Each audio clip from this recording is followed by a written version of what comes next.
kamu yang akan atau sedang menjalani perjalanan menjadi orang tua, pernahkah kamu mendengar terkait dengan suntik KB?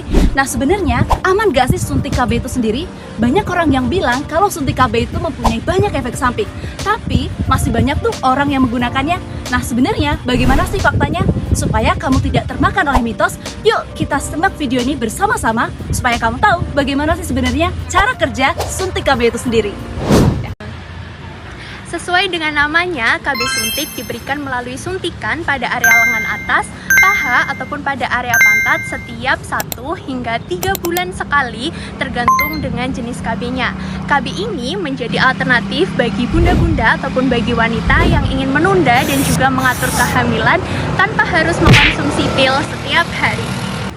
Lalu bagaimana dengan pria? Ya, KB ini masih dalam proses penelitian dan juga pengembangan lebih lanjut untuk pria. Sedangkan KB yang beredar secara umum masih dikhususkan untuk wanita karena KB jenis ini mempengaruhi hormon progesteron dan juga estrogen yang mengakibatkan berhentinya proses ovulasi ataupun pelepasan sel telur.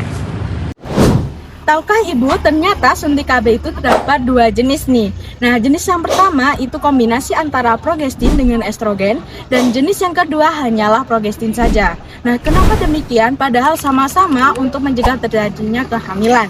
Nah, untuk yang jenis pertama yaitu kombinasi progestin dengan estrogen ini itu dilakukan dalam 1 bulan sekali saja.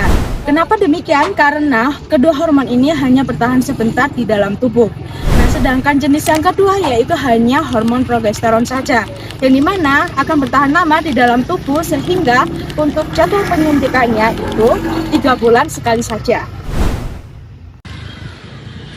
Selanjutnya yaitu cara kerja dari suntikan KB, di mana suntikan KB ini salah satunya mengandung hormon progesteron, di mana dia dapat, yang pertama, dia dapat mencegah terjadinya penempelan sel telur pada dinding rahim karena dia dinding rahimnya semakin tipis. Kemudian yang kedua, dia dapat mencegah pelepasan sel telur dari ovarium. Yang ketiga, dia dapat mengentalkan lendir di leher rahim sehingga dia dapat mengganggu masuknya sel sperma. Kemudian yang keempat, dia dapat mengganggu juga saluran dari tuba falopi atau saluran sel telur. KB suntik juga memiliki beberapa efek samping, diantaranya yaitu perubahan siklus menstruasi di mana haid menjadi tidak teratur atau bahkan sang ibu tidak mendapatkan haid sama sekali, serta peningkatan berat badan akibat perubahan hormon dan juga nafsu makan, perubahan suasana hati yang gampang berubah-ubah, lalu juga perasaan tidak nyaman ataupun mual pada lambung, dan munculnya jerawat akibat produksi minyak berlebih pada kulit, serta penundaan masa kesuburan akibat dari penggunaan KB suntik. Umumnya, sang ibu membutuhkan waktu 10 hingga 18 bulan setelah penggunaan KB suntik untuk mendapatkan kesuburannya kembali. Nah, baik KB suntik progestin maupun kombinasi, mereka kedua-duanya sama-sama memiliki kelebihan. Di antaranya, yang pertama adalah efektif dalam mencegah kehamilan jika digunakan secara teratur dan juga terjadwal. Kemudian yang kedua, praktis digunakan karena tidak memerlukan pemeriksaan dalam atau PT. Kemudian yang ketiga, tidak mengganggu hubungan seksual dengan suami karena tidak perlu dilakukan setiap kali ingin hubungan badan. Kemudian yang keempat, memiliki efek jangka panjang yang cukup lama sehingga para ibu-ibu ataupun calon ibu tidak perlu memikirkannya setiap hari. Kemudian yang kelima, khusus untuk yang suntik KB progestin, dia memiliki kelebihan tambahan yaitu tidak mempengaruhi produksi ASI ataupun air susu ibu, sehingga aman untuk digunakan bagi ibu yang sedang menyusui secara eksklusif sembari ingin menunda kehamilan berikutnya. Nah, selanjutnya adalah precaution atau hal-hal yang perlu diwaspadai ketika menggunakan suntikan kombinasi maupun progestin. Kedua suntikan ini dapat digunakan pada saat awal menstruasi dan dapat diberikan pada kapan saja, asalkan diperhatikan bahwa spesies pengguna ini tidak sedang hamil. Nah, untuk kombinasi sendiri, bagi para penggunanya disarankan untuk tidak melakukan hubungan seksual selama 7 hari setelah melakukan suntikan. Dan bagi yang memiliki riwayat DM tanpa komplikasi dapat disarankan, namun perlu perhatian khusus terkait dengan glukosanya. Nah, sedangkan suntikan progestin ini, jika terjadi perdarahan, segera melaporkan agar bisa dicari tahu nih penyebabnya. Dan juga penggunaan jangka panjang dapat menurunkan kadar kalsium dan juga mineral dalam tulang. Oleh sebab itu, para penggunanya disarankan untuk tetap melakukan aktivitas fisik seperti berolahraga dan mengonsumsi suplemen seperti vitamin D, kalsium maupun mineral.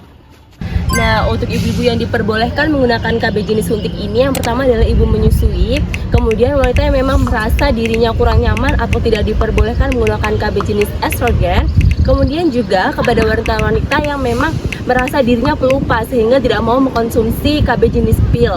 Selanjutnya juga yang menginginkan KB jangka panjang tapi merasa tidak nyaman menggunakan IUD atau jenis implan, serta untuk wanita-wanita yang memang menginginkan KB yang dapat kembali subur digunakannya secara reversible. Untuk ibu-ibu yang tidak diperkenankan atau tidak dianjurkan menggunakan KB jenis suntik ini ada beberapa nih. Untuk yang pertama, KB jenis progestin tidak diperkenankan untuk ibu-ibu. Dan untuk KB jenis yang kombinasi tidak diperkenankan untuk ibu-ibu.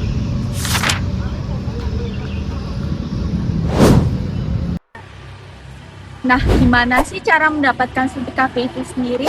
Yang pertama, ibu perlu mengunjungi fasilitas kesehatan seperti puskesmas, klinik, ataupun bidan terdekat.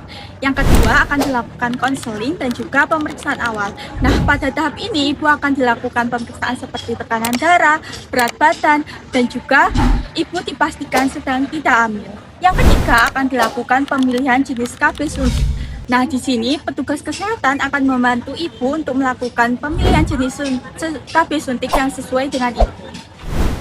Yang keempat, akan dilakukan prosedur penyuntikan.